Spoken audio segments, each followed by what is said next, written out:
आज का ये एपिसोड शुरू करने से पहले एक छोटी सी बात। क्या आप भी अपना पॉडकास्ट बनाने की सोच रहे हैं? तो एंकर ट्राई कीजिए। ये पॉडकास्ट बनाने का सबसे आसान तरीका है। नंबर 1, ये फ्री है। नंबर 2, इसमें कई सारे ऐसे टूल्स हैं जो आपको अपने फोन और कंप्यूटर पर रिकॉर्ड और एडिट करने की फैसिलिटी देते हैं। नंबर 3, आप अपने पॉडकास्ट को डिस्ट्रीब्यूट भी कर सकते हैं, जिससे इसे स्पॉटिफाई और दूसरे प्लेटफॉर्म पर सुना जा सके। तो डाउनलोड कीजिए फ्री एंकर ऐप या विजिट कीजिए anchor.fm पर अपना पॉडकास्ट स्टार्ट करने के लिए। ये तो थी एक छोटी सी जानकारी, और अब शुरू करते हैं एपिसोड का सिलसिला। तो आज के एपिसोड में लीजिए सुनिए मुंशी प्रेमचंद के लिखे उपन्यास प्रेमा के 6वें भाग को मेरी यानी समीर गोस्वामी की आवाज में। इस भाग का शीर्षक है मुएं पर 100 दुर्रे। पूर्णा ने गजरा पहन तो लिया, मगर रात भर उसकी आंखों में नींद नहीं आई। उसकी समझ में ये बात न आती थी कि अमृत राय ने उसे गजरा क्यों दिया। उसे ऐसा मालूम होता था कि पंडित बसंत कुमार उसकी तरफ बहुत क्रोध से देख रहे हैं। उसने चाहा कि गजरा उतार कर फेंक दूं, मगर नहीं मालूम क्यों उसके हाथ कांपने लगे। सारी रात उसने आंखों में काटी। प्रभात हुआ।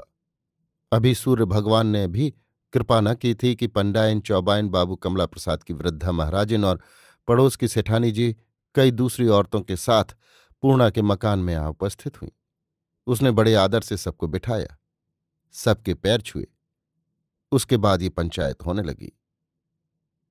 पंडायन, जो बुढ़ापे की वजह से सूख कर छुहारे की तरह हो गई थी। क्यों दुल्हन, पंडित जी को गंगा लाभ हुए कितने दिन बीते? पूर्णा डरते डरते, 5 महीने से कुछ अधिक हुआ होगा। पंडायन, और अभी से तुम सबके घर आने जाने लगी? क्या नाम कि कल तुम सरकार के घर चली गई थी, उनकी कुंवारी कन्या के पास दिन भर बैठी रही? भला सोचो, तुमने कोई अच्छा काम किया? क्या नाम कि तुम्हारा और उनका अब क्या साथ? जब वो तुम्हारी सखी थी तब थी, अब तो तुम विधवा हो गई। तुमको कम से कम साल भर तक घर से बाहर पाँव न निकालना चाहिए। तुम्हारे लिए साल भर तक हंसना बोलना मना है। हम ये नहीं कहते कि तुम दर्शन को न जाओ या स्नान को न जाओ। स्नान पूजा तो तुम्हारा धर्म ही है। हाँ, किसी सुहागिन या किसी कुंवारी कन्या पर तुमको अपनी छाया नहीं डालनी चाहिए। पंडायन चुप हुई तो महाराजिन टुईया की तरह चहकने लगी। क्या बतलाऊं, बड़ी सरकार और दुल्हन दोनों लहू का घूंट पीकर रह गई। ईश्वर जाने कि बड़ी सरकार तो बिलख बिलख रो रही थी कि एक तो बेचारी लड़की के यों हीजान के लाले पड़े हैं, दूसरी अब राण बेवा के साथ उठना बैठना है।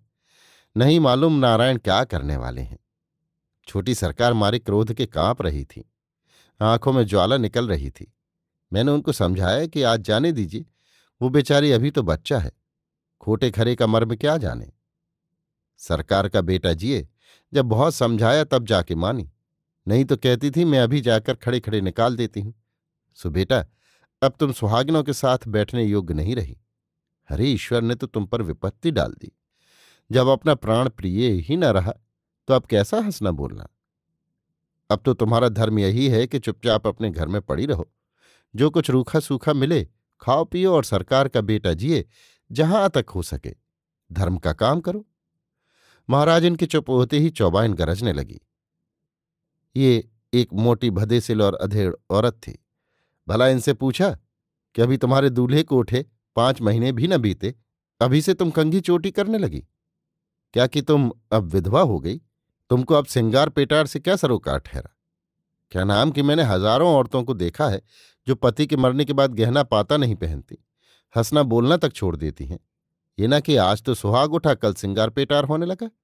मैं लल्लो पत्तों की बात नहीं जानती, कहूंगी सच, चाहे किसी को तीता लगे या मीठा। बाबू अमृत राय का रोज रोज आना ठीक नहीं है कि नहीं सेठानी जी? सेठानी जी बहुत मोटी थीं और भारी भारी गहनों से लदी थी। मांस के लोथड़े हड्डियों से अलग होकर नीचे लटक रहे थे। इसकी भी एक बहू राण हो गई थी, जिसका जीवन इसने व्यर्थ कर रखा था। इसका स्वभाव था कि बात करते समय हाथों को मटकाया करती थी। महाराज इनकी बात सुनकर बोली, जो बात सच होगी सबको ही कहेगा, इसमें किसी का क्या डर। भला किसी ने कभी राण बेवा को माथे पर बिंदी देते देखा है? मेरी भी तो एक बहू विधवा है, मगर आज तक कभी मैंने उसको लाल साड़ी नहीं पहनने दी। ना जाने इन छोकरियों का जी कैसा है कि विधवा हो जाने पर भी सिंगार पर जी ललचाया करता है। अरे इनको चाहिए कि बाबा अब राण हो गई, हमको निगोड़े सिंगार से क्या लेना।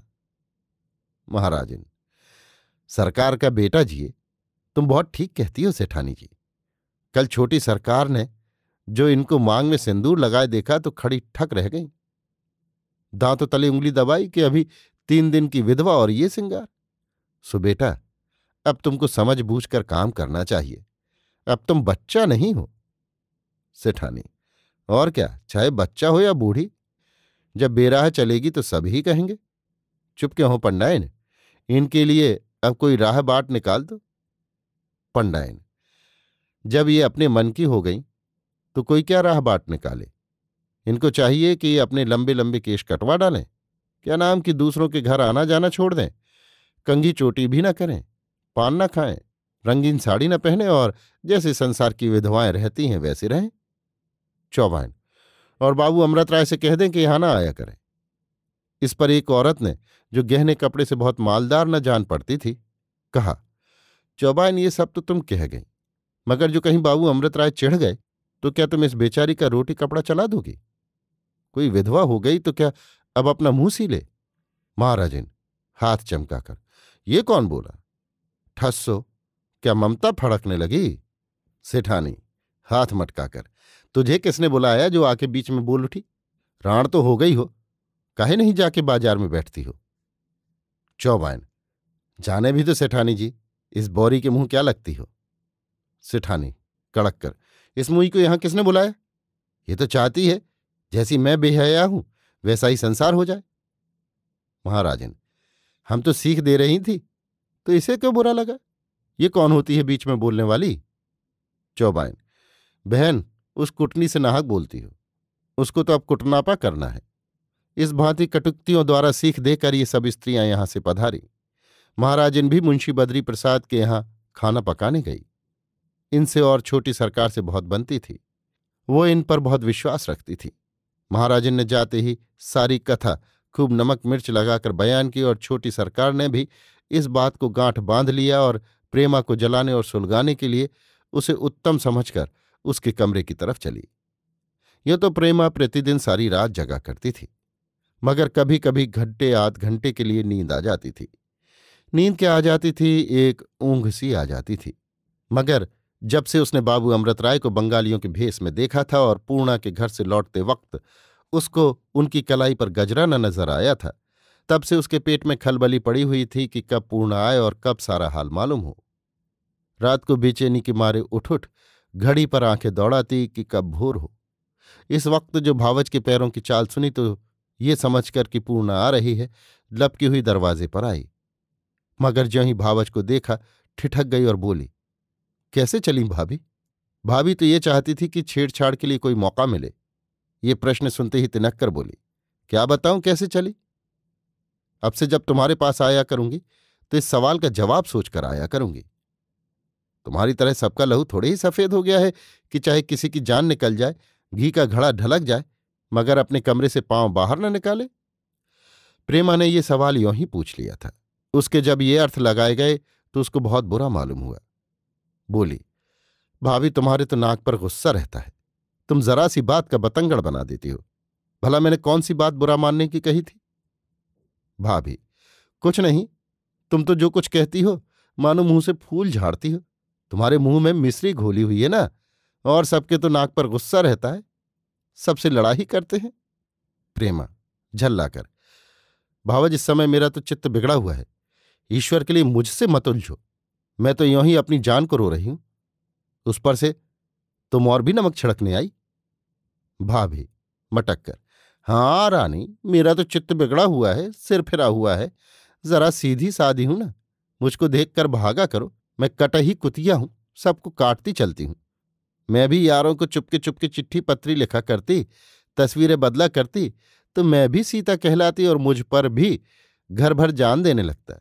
मगर मान न मान, मैं तेरा मेहमान।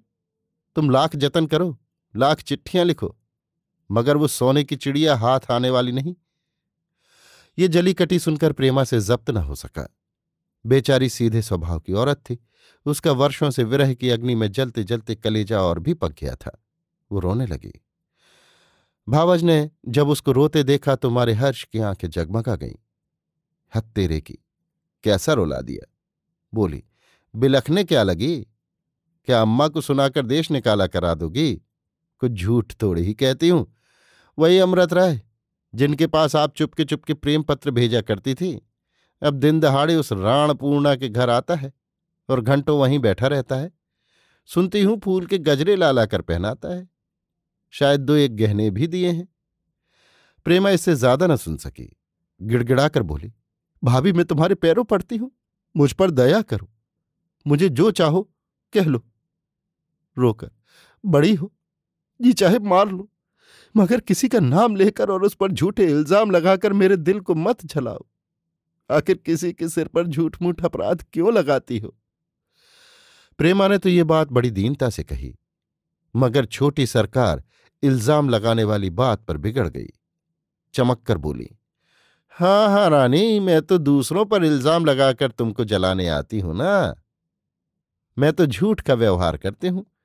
मुझे तुम्हारे सामने झूठ बोलने में मिठाई मिलती होगी। आखिर सोने के सिंहासन पर कौन बैठाएगा? मगर मैं एक झूठी हूं। सारा जमाना तो नहीं झूठा है। आज मोहल्ले भर में घर घर यही चर्चा हो रही है। तुम तो पढ़ी लिखी हो, भला तुम ही सोचो, एक 30 वर्ष के संडे मर्दवे का पूर्णा से क्या काम? माना कि वो उसका रोटी कपड़ा चलाते हैं, मगर ये तो दुनिया है। जब एक पर आ पड़ती है तो दूसरा उसके आड़े आता है। भले मनुष्यों का ये ढंग नहीं है कि दूसरे को बहकाया करें, और उस छोकरी को क्या कोई बहकाएगा? वो तो आप मर्दों पर डोरे डाला करती है। मैंने तो जिस दिन उसकी सूरत देखी थी उसी दिन ताड़ गई थी कि एक ही विष की गांठ है। अभी 3 दिन भी दूल्हे को मरे हुए नहीं बीते कि सबको झमकड़ा दिखाने लगी। दूल्हा क्या मरा, मानो एक बला दूर हुई। कल जब वो यहां आई थी तो मैं बाल गुंथा रही थी, नहीं तो ड्योढ़ी के भीतर तो पैर धरने ही नहीं देती। छुड़ैल कहीं की, यहां आकर तुम्हारी सहेली बनती है। इसी ने अमृत राय को अपना यौवन दिखाकर अपना लिया। कल कैसा लचक लचक कर ठुमक ठुमक कर चलती थी, देख देख कर आंखें फूटती थी। खबरदार, जब कभी उस चुड़ैल को अपने यहां बिठाया, मैं उसकी सूरत नहीं देखना चाहती। जबान वो बला है कि झूठ बात का भी विश्वास दिला देती है। छोटी सरकार ने जो कुछ कहा वो तो सब सच था, भला उसका असर क्यों न होता। अगर उसने गजरा लिए हुए जाते न देखा होता तो भावत की बातों को अवश्य बनावट समझती। फिर भी वो ऐसी ओछी नहीं थी कि उसी वक्त अमृत राय और पूर्णा को कोसने लगती और ये समझ लेती कि उन दोनों में कुछ साठ गांठ है। हाँ, वो अपनी चारपाई पर जाकर लेट गई और मुंह लपेट कर कुछ सोचने लगी। प्रेमा को तो पलंग पर लेटकर भावत की बातों को तौलने दीजिए और हम मर्दाने में चलें। ये एक बहुत सजा हुआ लंबा चौड़ा दीवान खाना है। जमीन पर मिर्जापुरी खूबसूरत कालीनें बिछी हुई हैं, भांति भांति की गद्देदार कुर्सियां लगी हुई हैं, दीवारें उत्तम चित्रों से भूषित हैं, पंखा झला जा रहा है। मुंशी बद्री प्रसाद एक आराम कुर्सी पर बैठे ऐनक लगाए एक अखबार पढ़ रहे हैं। उनके दाएं बाएं की कुर्सियों पर कोई और महाशय रईस बैठे हुए हैं। वो सामने की तरफ मुंशी गुलजारी लाल हैं और उनके बगल में बाबू दाननाथ हैं। दाहिनी तरफ बाबू कमला प्रसाद मुंशी झम्मन लाल से कुछ कानाफूसी कर रहे हैं। बाईं ओर 2-3 और आदमी हैं जिनको हम नहीं पहचानते। कई मिनट तक मुंशी बद्री प्रसाद अखबार पढ़ते रहे। आखिर उन्होंने सिर उठाया और सभी की तरफ देखकर बड़ी गंभीरता से बोले, बाबू अमृत राय के लेख अब बड़े ही निंदनीय होते जाते हैं। गुलजारी लाल, क्या आज फिर कुछ जहर उगला? बद्री प्रसाद, कुछ न पूछिए, आज तो उन्होंने खुली खुली गालियां दी हैं। हमसे तो अब ये बर्दाश्त नहीं होता। गुलजारी लाल, आखिर कोई कहां तक बर्दाश्त करे? मैंने तो इस अखबार को पढ़ना छोड़ दिया। झम्मन लाल, गोया आपने अपनी समझ में बड़ा भारी काम किया। हाजी, आपका धर्म यह है कि उन लेखों को काटिए, उनका उत्तर दीजिए। मैं आजकल एक कवित्र रच रहा हूं, उसमें मैंने इनको ऐसा बनाया है कि ये भी क्या याद करेंगे। कमला प्रसाद, बाबू अमृत राय ऐसे अधजीवे आदमी नहीं है कि आपके कवित्र चौपाई से डर जाएं। वो जिस काम में लिपटते हैं सारे जी से लिपटते हैं। झम्मन लाल, हम भी सारे जी से उनके पीछे पड़ जाएंगे, फिर देखें वो कैसे शहर में मुंह दिखाते हैं। कहो तो चुटकी बजाते उनको सारे शहर में बदनाम कर दूं। कमला प्रसाद जोर देकर, ये कौन सी बहादुरी है? अगर आप लोग उनसे विरोध मोल लेना चाहते हैं तो सोच समझ कर लीजिए। उनके लेखों को पढ़िए, उनको मन में विचारिए, उनका जवाब दीजिए, उनकी तरह देहातों में जा जाकर व्याख्यान दीजिए, तब जाके काम चलेगा। कई दिन हुए मैं अपने इलाके पर से आ रहा था कि एक गांव में मैंने 10-12 हजार आदमियों की भीड़ देखी। मैंने समझा पैठ है, मगर जब एक आदमी से पूछा तो मालूम हुआ कि बाबू अमृत राय का व्याख्यान था, और ये काम अकेले वही नहीं करते। कॉलेज के कई होनहार लड़के उनके सहायक हो गए हैं, और ये तो आप लोग भी जानते हैं कि इधर कई महीने से उनकी वकालत अंधाधुंध बढ़ रही है। गुलजारी लाल, आप तो सलाह इस तरह देते हैं गोया आप खुद कुछ न करेंगे। कमला प्रसाद, ना, मैं आपके इस काम में शरीक नहीं हो सकता। मुझे अमृत राय के सब सिद्धांतों से मेल है, सिवाय विधवा विवाह के। बद्री प्रसाद डपट कर, बच्चा कभी तुमको समझ ना आएगी, ऐसी बातें मुंह से मत निकाला करो। झम्मन लाल कमला प्रसाद से, क्या आप विलायत जाने के लिए तैयार हैं?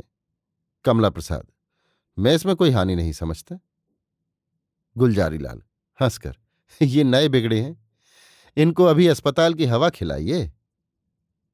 बद्री प्रसाद झल्लाकर, बच्चा तुम मेरे सामने से हट जाओ, मुझे रंज होता है। कमला प्रसाद को भी गुस्सा आ गया।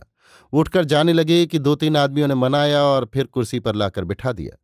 इसी बीच में मिस्टर शर्मा की सवारी आई। आप वही उत्साही पुरुष हैं जिन्होंने अमृत राय को पक्की सहायता का वादा किया था। इनको देखते ही लोगों ने बड़े आदर से कुर्सी पर बिठा दिया। मिस्टर शर्मा उस शहर में म्यूनिसिपैलिटी के सेक्रेटरी थे। गुलजारी लाल, कहिए पंडित जी, क्या खबर है? मिस्टर शर्मा मूंछों पर हाथ फेरकर, वो ताज़ा खबर लाया हूं कि आप लोग सुनकर फड़क जाएंगे। बाबू अमृत राय ने दरिया के किनारे वाली हरी भरी जमीन के लिए दरखास्त की है। सुनता हूं वहां एक अनाथालय बनवाएंगे। बद्री प्रसाद, ऐसा कदापि नहीं हो सकता कमला प्रसाद। तुम आज उस जमीन के लिए हमारी तरफ से कमेटी में दरखास्त पेश कर दो, हम वहां ठाकुर द्वारा और धर्मशाला बनवाएंगे। मिस्टर शर्मा, आज अमृत राय साहब के बंगले पर गए थे, वहां बहुत देर तक बातचीत होती रही। साहब ने मेरे सामने मुस्कुराकर कहा, अमृत राय, मैं देखूंगा कि जमीन तुमको मिले। गुलजारी लाल ने सिर हिलाकर कहा, अमृत राय बड़े चालाक आदमी हैं, मालूम होता है साहब को पहले ही से उन्होंने अपने ढंग पर लगा लिया है। मिस्टर शर्मा, जनाब आपको मालूम नहीं अंग्रेजों से उनका कितना मेल जोल है। हमको अंग्रेज मेंबरों से कोई आशा नहीं रखनी चाहिए, वो सब के सब अमृत राय का पक्ष करेंगे। बद्री प्रसाद जोर देकर, जहां तक मेरा बस चलेगा मैं ये जमीन अमृत राय को न लेने दूंगा। क्या डर है अगर और ईसाई मेंबर उनके तरफदार हैं? ये लोग 5 से अधिक नहीं, बाकी 22 मेंबर अपने हैं। क्या हमको उनकी वोट भी ना मिलेगी? ये भी ना होगा तो मैं उस जमीन को दाम देकर लेने पर तैयार हूं। झम्मन लाल, जनाब मुझको पक्का विश्वास है कि हमको आधे से ज्यादा वोट अवश्य मिल जाएंगे। एक बहुत ही उत्तम रीत से सजा हुआ कमरा है, उसमें मिस्टर वॉल्टर साहब बाबू अमृत राय के साथ बैठे हुए कुछ बातें कर रहे हैं। वॉल्टर साहब यहाँ के कमिश्नर हैं और साधारण अंग्रेजों के अतिरिक्त प्रजा के बड़े हितैषी और बड़े उत्साही प्रजापालक हैं। आपका स्वभाव ऐसा निर्मल है कि छोटा बड़ा कोई हो सबसे हंसकर क्षेम कुशल पूछते और बात करते हैं। वो प्रजा की अवस्था को उन्नत दशा में ले जाने का उद्योग किया करते हैं, और ये उनका नियम है कि किसी हिंदुस्तानी से अंग्रेजी में नहीं बोलेंगे। अभी पिछले साल जब प्लेग का डंका चारों ओर घनघोर बज रहा था, वॉल्टर साहब गरीब किसानों के घर जाकर उनका हालचाल देखते थे और अपने पास से उनको कंबल बांटते फिरते थे, और अकाल के दिनों में तो वो सदा प्रजा की ओर से सरकार के दरबार में वादानुवाद करने के लिए तत्पर रहते हैं। साहब अमृत राय की सच्ची देशभक्ति की बड़ी बड़ाई किया करते हैं, और बहुधा प्रजा की रक्षा करने में दोनों आदमी एक दूसरे की सहायता किया करते हैं। वाल्टर मुस्कुराकर, बाबू साहब आप बड़ा चालाक है। आप चाहता है कि मुंशी बद्री प्रसाद से थैली भर रुपया ले, मगर आपका बात वो नहीं मानने सकता। अमृत राय, मैंने तो आपसे कह दिया कि मैं अनाथालय अवश्य बनवाऊंगा और इस काम में 20,000 से कम न लगेगा। अगर आप मेरी सहायता करेंगे तो आशा है कि ये काम भी सफल हो जाए और मैं भी बना रहूं, और अगर आप कतरा गए तो ईश्वर की कृपा से मेरे पास अभी इतनी जायदाद है कि अकेले 2 अनाथालय बनवा सकता हूं।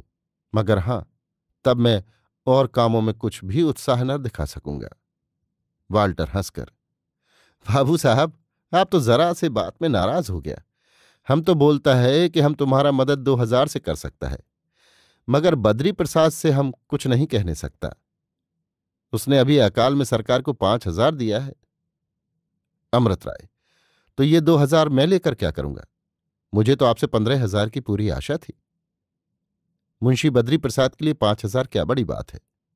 तब से इसका दुगना तो वे एक मंदिर बनवाने में लगा चुके हैं, और केवल इस आशा पर कि उनको CIE की पदवी मिल जाएगी वो इसका 10 गुना आज दे सकते हैं। वाल्टर अमृत राय से हाथ मिलाकर, वेल अमृत राय, तुम बड़ा चालाक है। तुम मुंशी बद्री प्रसाद को लूटना मांगता है। ये कहकर साहब उठ खड़े हुए। अमृत राय भी उठे। बाहर फिटन खड़ी थी। दोनों उस पर बैठ गए। साइस ने घोड़े को चाबुक लगाया और देखते देखते मुंशी बद्री प्रसाद के मकान पर जा पहुंचे। ठीक उसी वक्त जब वहां अमृत राय से रार बढ़ाने की बातें सोची जा रही थी।